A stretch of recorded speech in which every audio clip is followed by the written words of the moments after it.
ça mon intro. Ouais, comme vous voyez, je fais des vidéos tellement souvent que j'oublie mon intro. Salut tout le monde, bienvenue sur la chaîne de l'Alpha, moi c'est Camille et aujourd'hui on se retrouve pour une nouvelle vidéo. Donc aujourd'hui on va faire la vidéo à 3A, comment slay, où dedans je vais vous donner mes tips, mes fiches, mon vécu, etc. Alors juste, je suis désolée, j'ai totalement oublié de la faire cette année, genre ça m'est sorti de l'esprit. Mais d'une violence, genre vraiment, j'étais en train d'en parler avec mes potes et tout, j'étais en train de dire ouais, faut que je fasse des vidéos et tout, faut que je fasse sur les secs.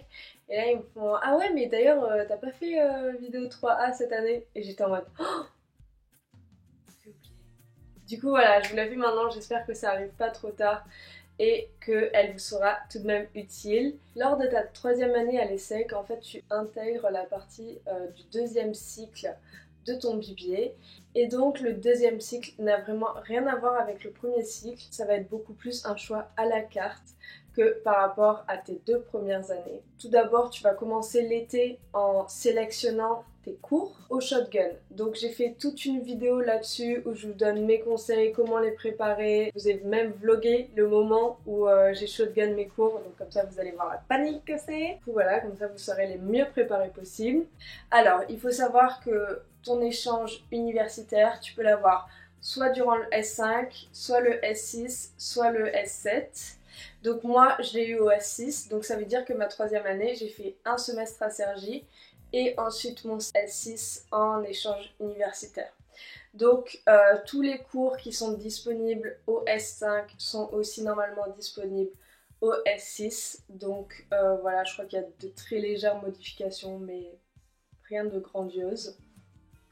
Donc on va attaquer sur mon S5. Donc ça veut dire mon semestre à Cergy. Donc du coup mon semestre à Cergy, il faut savoir que moi je suis en alternance. Donc du coup j'ai juste eu à prendre 14 crédits. Donc ça veut dire qu'en plus des cours obligatoires, j'avais juste un cours que je pouvais choisir. Donc les cours que j'ai eus c'est les suivants. Méthode de recherche, Imagination Week, Leading and Managing Teams, expérience terrain, décision et enjeux géopolitiques. Donc décision et enjeux géopolitiques, c'est le seul cours que j'ai choisi qui est dispensé par Monsieur Baraillé. Et j'ai pris ça tout simplement parce que j'avais vraiment kiffé mes cours de géopolitique lors du 1er cycle à l'ESSEC. Et du coup, je me suis dit que j'allais continuer. Alors, méthode de recherche, c'est un cours qui te prépare sur la voie du mémoire. Il faut savoir que l'accompagnement au niveau du mémoire à l'ESSEC est nul. Genre, merdique. Vraiment. En fait, c'est un des trucs où j'ai jamais été autant en freelance, sachant que c'est un projet qui dure 2 ans, donc les deadlines, elles te sortent de l'esprit au bout d'un moment, surtout qu'il y a plein d'élèves qui partent à l'étranger, qui font des stages et tout, et je trouve que les SEC, genre c'est le pire taf qu'ils font pour nous encadrer. Genre vraiment, j'ai genre jamais été aussi déçue. Pour vous donner une idée, donc j'ai eu mon premier cours sur le mémoire donc au S5 lors de mon semestre à Cergy. Ensuite, je suis partie en échange universitaire. Et pendant mon échange universitaire, j'avais des deadlines pour ce mémoire. Et je suis un peu en mode, frérot, je suis même pas à l'ESSEC. Mon responsable, il répond pas à mes mails. Genre, comment je fais? Là, genre, j'ai appris il y a 2 jours que j'avais une deadline pour dans 2 mois sur des données. Et je suis un peu en mode, mais... Ok, ça marche. Genre, j'ai même pas encore choisi de sur ma question. En fait, le problème, il vient du fait que mon responsable, il a 30 élèves et en plus, il fait cours à l'ESSEC. Donc ça veut dire que le gars, mais genre, nous, c'est 30 élèves, il a pas le time. Bref, du coup, ce cours-là sur méthode de recherche, qui est du coup une introduction aux mémoires, ça a pour but en fait de t'aider à trouver ta question de mémoire.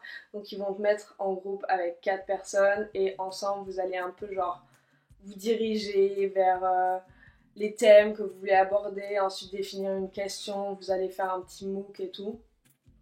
Moi je trouvais ça trop nul, genre vraiment Pour un mémoire, on a besoin d'un accompagnement beaucoup plus personnalisé que ça. Au S6, on m'a donné un responsable de mémoire du coup. Où on a vu en groupe notre responsable genre pendant 1 heure je crois, ou 2.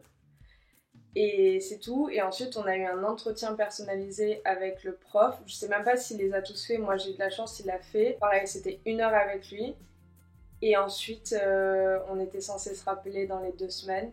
Et on l'a pas fait. Et en plus, genre, moi, j'avais mes cours dans mon université où j'étais en échange. Genre, impossible de gérer ça, quoi. Bref. On commence bien cette vidéo. Ensuite, il y a Imagination Week. Je m'en souviens plus. Je sais pas, l'Imagination Week ça dure 1 semaine, on te met en groupe, tu dois faire un projet. Je me souviens, mais c'est une honte de plus se souvenir de son projet en fait. Le drive, peut-être que j'ai un petit PowerPoint qui va me rappeler qu'est-ce qu'on a fait.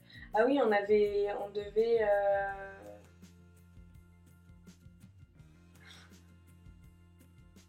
Ouais, ça devient de plus en plus clair, hein, comme vous pouvez voir. Je vais regarder notre projet.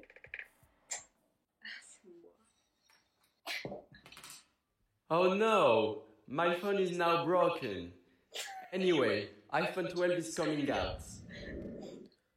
But wait, what about the planets? We're all gonna die. Subscribe. Explosions. In France, 69%. Ok, bon alors j'ai pas trop compris mais je m'en rappelle un peu maintenant vaguement. Donc en fait, on avait un thème qui était l'environnement et l'éducation. Et donc du coup, il me semble que du coup on devait faire une présentation sur ça. Et du coup tu dois faire un PowerPoint et tu dois mettre ta voix dessus. Bon voilà, ça m'a pas du tout marqué. Ensuite, prochain thème, il y a Leading and Managing Teams. Ça, c'est un cours un peu genre dans le style bullshit. Et en fait, c'était intéressant. C'était quand même intéressant. Pendant ce cours, on avait des PowerPoints à lire et à suivre. Le prof, il était assez sympa. En fait, le final, le prof nous avait donné une liste de 15 livres à lire, réciter nos slides et donner notre avis sur le livre à lire. C'était des livres de développement personnel et vraiment, la liste, je l'ai gardée et elle est excellente. Genre, je vais vraiment essayer de lire tous les livres qui sont dessus. Moi, comme livre, j'ai choisi The Subtle Art of Not Giving a Fuck et ça a été vraiment genre une révélation. Genre en plus c'était parfaitement dans la période où j'essayais un peu de me construire parce qu'en fait on était en confinement. Donc du coup on avait beaucoup de temps pour une introspection de soi. Et j'avais déjà commencé avec L'homme qui voulait être heureux. Et du coup ce livre-là tombait à pic. Honnêtement c'est un livre genre qui est simple. Et genre les premiers chapitres étaient genre groundbreaking. Genre je recommande à fond. Et je vous mettrai aussi la liste complète de tous les livres si vous êtes curieux. Et voilà. Donc mon prof c'était Mathieu Boucher, il me semble. J'aime bien comment je me souviens du nom de mes profs, mais des fois pas du contenu. Ensuite, expérience terrain. Donc comme vous le savez, en fin de 2e année, vous avez dû faire une expérience terrain. Et vient le temps du fameux Pechakucha. Et alors moi je me suis donnée à fond sur mon Pechakucha, j'ai fait une animation, donc je vais vous le mettre à l'écran je pense, parce que c'est assez cool.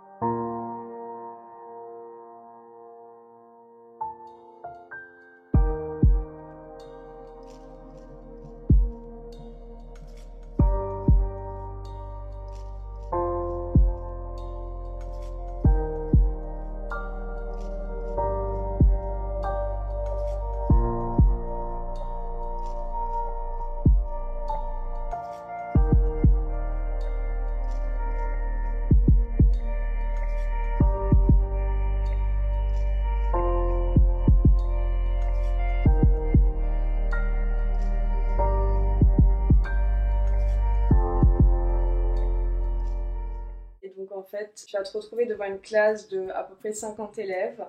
Et donc chacun va venir présenter son Pecha Kucha. Tu mets les slides et il faut savoir que les slides, elles défilent automatiquement. Soit le prof est sympa et te laisse genre pas trop t'avancer, du coup tu peux quand même avoir le retour de l'image. Soit il dit de te mettre devant et là, mon gars, si tu peux même pas te retourner pour vérifier que tes slides elles sont au bon endroit, bon bref. Mais c'est un peu le concept parce que du coup t'as vraiment écrit un texte qui va sur mesure sur les slides. Et en fait le secret dans ça c'est de faire des slides tellement attirantes que personne va te regarder et ils vont juste écouter ta voix. Parce que du coup moi c'est ce qui s'était passé, vu que j'avais fait une animation graphique, bah du coup en fait tout le monde était juste en... Bon c'était pas ouf hein, mais c'était juste genre par rapport au slide, bah du coup il y a tout le monde qui était un peu genre waouh impressionné. Donc si vous mettez du bon contenu sur vos slides, le prof il va même plus faire attention à votre tête, il va juste écouter votre voix pour avoir l'histoire avec et ça sera parfait. Moi j'avais eu 19, j'étais un peu outrée parce que j'étais en train de frérot, c'est quand même une animation graphique quoi. Mais bon, c'est pas grave, je suis pas trop déçue. Même le prof m'avait promis que j'aurais 20. C'est ok. Alors, le dernier cours, décision et enjeux géopolitiques. Donc c'est un cours qui explique la géopolitique en regardant des films. Donc pour chaque cours, tu dois regarder un film et ensuite le film va être présenté par chaque groupe. Donc chaque semaine, il y a un groupe qui passe, qui présente un film et toi, tu dois le regarder avant, tu vois, pour bien suivre. Parce qu'en fait, le film n'est pas rediffusé en classe. En plus, le groupe va juste... montrer quelques extraits, donc si t'as pas vu le film au préalable, genre ça te permet de moins saisir le contenu de la présentation. Les présentations sont ultra longues, elles durent entre 20 minutes et 1 heure. Et aussi ce que j'ai oublié de préciser, c'est que chaque semaine du coup il y a un groupe qui passe, mais avant il y a genre la première partie du cours, c'est le prof qui va faire son cours. Et ensuite, on va faire le film et en fait ça se complète les deux. Le dossier était aussi genre ultra long à faire. Donc moi j'avais eu The Gatekeeper. Et en gros, The Gatekeeper, c'est l'histoire du service de renseignement du Shin Bet. Moi le film j'avais regardé 3 ou 4 fois. J'avais pris des notes ultra détaillées. Ensuite avec les gars de mon groupe on en avait discuté. Et ensuite on avait essayé de répondre au mieux à toutes les questions du prof. Et en plus de ça il y a un partiel. Et le partiel genre... on s'est fait soulever parce que c'était à distance. Il y avait plein de trucs à savoir et comme on était à distance, le prof a fait une question vraiment ultra complexe. C'est vraiment genre ultra cool comme cours, ça demande énormément de travail. Moi j'étais vraiment trop contente que ce soit mon seul cours de l'année parce que bah genre c'était intense, c'est 4 crédits, c'est les cours avec le plus de crédits possible. Donc du coup voilà. Donc ça c'est tout sur l'histoire du S5. Au S6 j'étais à l'université de Mannheim en Allemagne et vraiment c'était une de mes trop bonnes, genre c'était une super bonne expérience. J'ai été tellement heureuse là-bas, c'était trop bien, genre je me suis trop épanouie là-bas, je me suis fait des potes. Si vous voulez voir comment s'est passé mon semestre à Mannheim, j'ai fait beaucoup de vlogs, donc je vous les linker ici, je les mettrai en plus en description. Enfin, je vous mettrai un peu tout l'ordre chronologique parce qu'il y a des vidéos qui complètent aussi ce que je dis et tout. Donc je vous mettrai tout en description. Du coup, je vais vous faire une vidéo aussi spéciale comme j'avais fait en fait dans le cadre de mon échange intercampus à Singapour. Je vais vous faire une vidéo en fait sur toutes les choses qu'il faut prendre avant d'aller à Mannheim et tout, parce que je sais qu'il y a déjà pas mal de personnes qui m'ont posé des questions sur mon échange à Mannheim. Le niveau est élevé par rapport à l'ESSEC, genre vraiment, c'est un niveau au-dessus Mannheim et ça se sent. Au niveau des notes, genre j'ai bien galéré, normalement j'ai genre entre 14 et 15 de moyenne à l'ESSEC. Et là à Mannheim, en fait j'ai fait le choix de prendre beaucoup de cours qui étaient dans l'université informatique, genre toutes ces matières-là, genre j'ai tout eu 10. Donc ça fait que ça m'a un peu baissé ma moyenne. C'est pas grave, genre j'ai Mannheim sur mon CV et vraiment c'est une excellente école. Voilà, ça c'est un peu tous mes conseils pour la 3e année. Normalement quand vous finissez votre 3e année, vous êtes à la recherche de votre stage. Donc de 6 mois. Moi je fais une alternance, donc ça veut dire que je vais pas avoir besoin de faire un stage au semestre prochain. Pour rechercher un stage, c'est vraiment mes mêmes conseils qu'en première année. Donc vous pouvez vous référer à ma vidéo qui s'appelle Slayla 1A et dedans je donne des conseils sur comment trouver des stages. Faites un CV de qualité, genre vraiment si vous voulez faire un bon CV vous pouvez aussi juste aller sur LinkedIn et taper CV et voir les meilleurs CV possibles parce qu'en général il y a plein d'expériences que on pense pas forcément à valoriser parce qu'on se dit mais quel est l'intérêt? Et en fait totalement. Vous pouvez même spécialiser votre recherche si par exemple vous cherchez des domaines précis, le marketing ou des choses comme ça, vous tapez genre CV marketing sur LinkedIn et vous allez voir les posts les plus likés et tout, donc ça c'est vraiment cool. Regardez sur Essay Career parce que du coup on a des partenariats avec certaines entreprises donc qui nous offrent des jobs que à nous. Il faut savoir que moi c'est comme ça que j'ai trouvé mon alternance, c'était via un poste qui était spécialisé pour les SEC. J'espère de tout cœur que vous allez trouver un stage. Dans tous les cas, mon année, on a essuyé le Covid, donc je pense que pour vous ça va être plus simple, enfin je vous le souhaite de tout cœur. Voilà, je pense que c'est la fin de cette vidéo. Un petit rappel, si vous êtes intéressé par l'alternance, j'ai fait une vidéo à ce sujet et je vais en faire une nouvelle, du coup avec un de mes collègues qui fait aussi une alternance. Et n'hésitez pas à poser en commentaire toutes vos questions, que ce soit sur l'alternance ou sur le thème de la 3e année. Il faut savoir que sur mon drive, du coup, je vous mettrai les fiches que j'ai réalisées au S5. Je vous souhaite que de la réussite. On se retrouve la semaine prochaine pour une nouvelle vidéo. Abonnez-vous!